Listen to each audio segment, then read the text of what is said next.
नमस्कार. महाराष्ट्रातील विविध क्षेत्रातील बातम्या झटपट आपल्या मोबाईलवर पाहण्यासाठी लगेचच सबस्क्राइब करा राष्ट्रशक्ती लाईव्ह न्यूज आणि सोबत बेल आयकॉन प्रेस करायला विसरू नका. सोलापूर गोवा विमानसेवा शुभारंभाच्या कार्यक्रमातून माढ्याचे खासदार धैर्यशील मोहिते पाटील आणि भाजपचे विधान परिषदेचे आमदार रणजितसिंह मोहिते पाटील यांनी काढता पाय घेतलाय. दोन्ही मोहिते पाटील बंधू अचानक निघून गेल्यानं सोलापुरात चर्चेला उधाण आले. भाजपने निमंत्रण पत्रिकेतून आमदार रणजितसिंह मोहिते पाटील यांचे नाव वगळले होते. मात्र तरी देखील सोलापूर गोवा विमानसेवा शुभारंभ कार्यक्रमास आमदार रणजितसिंह मोहिते पाटील आणि खासदार धैर्यशील मोहिते पाटील हे उपस्थित होते.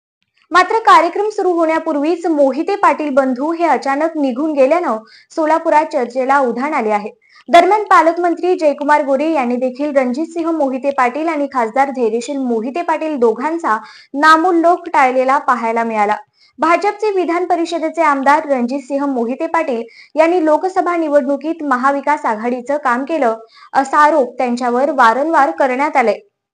ते या निवडणुकीदरम्यान धैर्यशील मोहिते पाटील यांना साथ देताना देखील पाहायला मिळाले होते. माळशिरसचे माजी आमदार राम सातपुते यांनी यापूर्वीही रणजितसिंह मोहिते पाटलांवर गंभीर आरोप केले होते. मात्र भाजपने आतापर्यंत त्यांच्यावर कारवाई केली नाही. काही दिवसांपूर्वी मंत्री चंद्रशेखर बावनकुळे यांना मोहिते पाटलांवरच्या कारवाईबाबत प्रश्न विचारण्यात आला होता. त्यावेळी बावनकुळे हा वरिष्ठ पातळीवरील मुद्दा असल्याचं म्हणाले होते. वरिष्ठ पातळीवर चर्चा करून कारवाई केलं जाईल असंही त्यांनी सांगितलं होतं.